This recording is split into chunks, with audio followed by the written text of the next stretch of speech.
2022-এর primary TET পাসদের জন্য খুবই গুরুত্বপূর্ণ এই ভিডিও। 2022-এর টেট যারা পাস করেছেন এমন সংখ্যা, যে ডিএলএড পরীক্ষার্থীর সংখ্যা এবং ডিএলএড পাস করার সংখ্যা কত সেটা কিন্তু ফিগারটা জানা গেছে। তো 2022-এ যারা টেট পাস করেছিলেন এবং 2 বছরের রেগুলার ডিএলএড সেই সংখ্যাটা কিন্তু জানা গেছে, এবং এদের মধ্যে কারা নিয়োগে অংশগ্রহণ করতে পারবে এবং কারা পারবে না সেই নিয়ে কিন্তু এই ভিডিওতে আলোচনা করা হবে।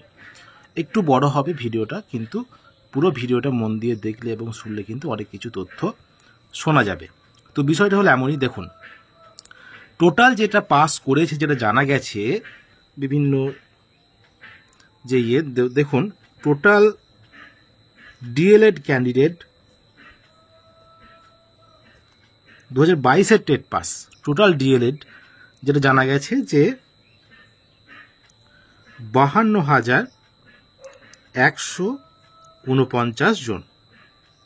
তো এদের মধ্যে কতজন নিয়োগে অংশগ্রহণ করতে পারবে, কতজন নিয়োগে অংশগ্রহণ করতে পারবে? তো এই যে এই 52,149-এর যে রেগুলার ডিএলএড যারা 2022-এর টেট পাস করেছেন, তাদের মধ্যে কারা পারবে এবং কারা পারবে না? দেখুন 2014 এবং 2017 যে 2022-এর রিক্রুটমেন্ট থেকে যে 9,500 ক্যান্ডিডেট যারা চাকরি পেলেন, কিছু ক্যান্ডিডেট বাকি আছে যদিও, এই 9,500 ক্যান্ডিডেট এখান থেকে বাদ যাবে। আমি একটা করে নিচ্ছি যে আমি 52,000 এটা ধরলাম। এই যে 52,000 থেকে কিন্তু 9,500 যারা 2022-এর রিক্রুটমেন্টে যারা চাকরি পেয়েছেন, যা 2022-এর রিক্রুটমেন্টে যারা চাকরি পেয়েছেন এমন সংখ্যা হলো 9,500। তারা কিন্তু চাকরি পেয়েছেন, যারা অ্যাডিশনাল প্ল্যান আছে তারা বাকি আছেন তারা কিন্তু পেয়ে যাবেন সবাই।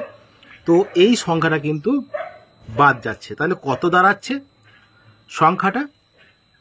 তাহলে সেই সংখ্যাটা দাঁড়াচ্ছে 42,500টি টোটাল ডিএলএড 2022 ডেটের।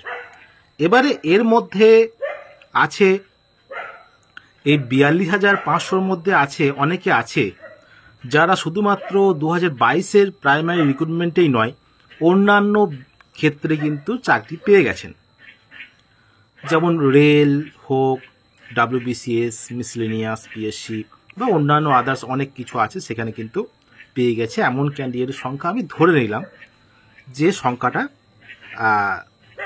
2,500। বিভিন্ন ক্ষেত্রে, কারণ এই 2 বছর হয়ে গেল, বিভিন্ন ক্ষেত্রে কিন্তু এটা বিভিন্ন দিকে যেন চাকরি অনেকে পেয়েছে।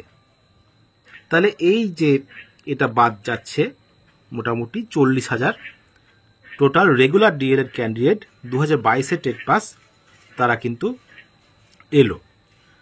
এবার এর মধ্যে অনেক ক্যান্ডিডেট, এই 40,000-এর মধ্যে অনেক ক্যান্ডিডেটই আছে যারা 2017 টেট পাস, 2014 টেট পাস।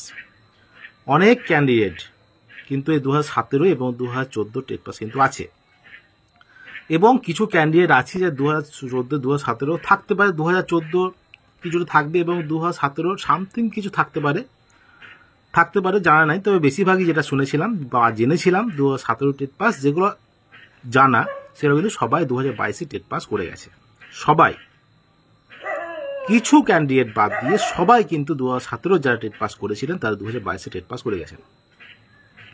তো এর মধ্যে আর একটা যেটা উল্লেখযোগ্য বিষয়, যে অনেক ইন সার্ভিস টিচার যারা ইতিমধ্যে প্রাথমিকে চাকরি করছেন, সেই সমস্ত অনেক ইন সার্ভিস টিচার কিন্তু 2022-এ টেট পরীক্ষা দিয়েছিল, কারণ সেই সময় একটা বিভিন্ন কেসে চলছিল, প্যানেল বাতিল সহ বিভিন্ন কেস ছিল, সেই জন্য কিন্তু অনেক ক্যান্ডিডেট 2022-এ টেট পরীক্ষায় বসেছিলেন।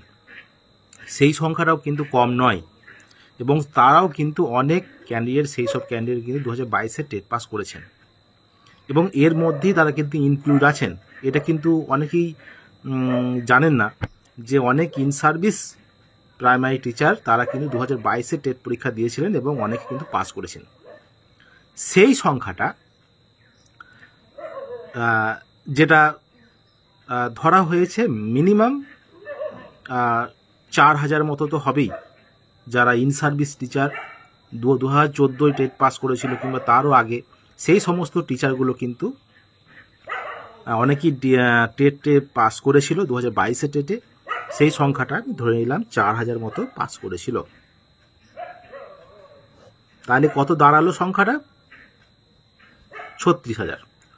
টোটাল ডিএলএড যারা 2022 টেট থেকে রিক্রুটমেন্টে অংশগ্রহণ করবে পরবর্তী রিক্রুটমেন্টে, সেই সংখ্যাটা যেটা দাঁড়াবে সেটা হলো 36,000-এর মতো।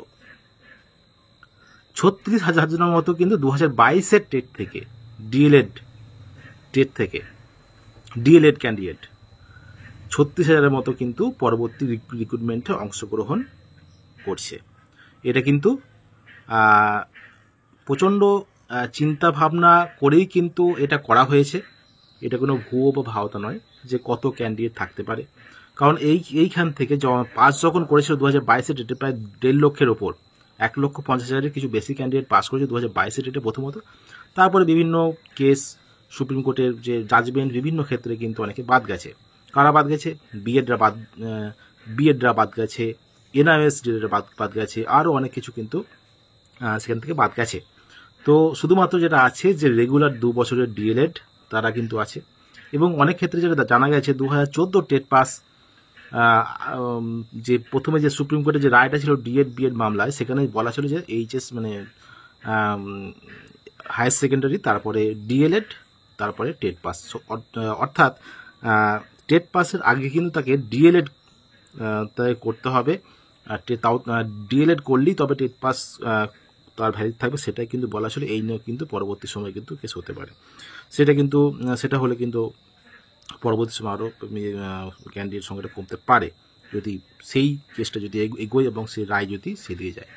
তো বিষয়টা হলো এমন যে 36,000-এর মতো 30,000 আরও বেশি, 36,000-এর মতো ক্যান্ডিডেট কিন্তু ডিএলএড ক্যান্ডিডেট, 2 বছরের ডিএলএড, তারা কিন্তু পরবর্তী রিক্রুটমেন্টে অংশগ্রহণ করতে পারছে। এবং পরবর্তী সময়ে যখন 2023-এর টেটের রেজাল্ট বেরোবে, তো সেখানে কতজন রিক্রুটমেন্টে বসার যোগ্যতা অর্জন করতে পারে সেটা নিয়েও কিন্তু পরবর্তীতে ভিডিও দেব। তো অবশ্যই সেটা নিয়েও কিন্তু ডিসকাস থাকবে, কতজন পরীক্ষাতে পাস করতে পারে এবং কতজন নিয়োগে অংশগ্রহণ করতে পারে। এটার মধ্যে অনেক অঙ্ক আছে। বিষয়টা হলো এমনই যে যারা টেট পাস সবাই নিয়োগে অংশগ্রহণ করবে এমনটা কিন্তু নয়। অনেক ক্ষেত্রে অনেক ক্যান্ডিডেট কিন্তু বাদ যাবে। এটা কিন্তু অবশ্যই এটা একটা বিষয় যে অনেক ক্যান্ডিডেট কিন্তু বাদ যায়। সবাই কিন্তু যে জেনুইন ক্যান্ডিডেট যারা পাস করে যায় টেটে, তারা কিন্তু সবাই জেনুইন ক্যান্ডিডেট বা নিয়োগে অংশগ্রহণ করার জন্য যোগ্যতা আছে সেরকম কিন্তু নয়।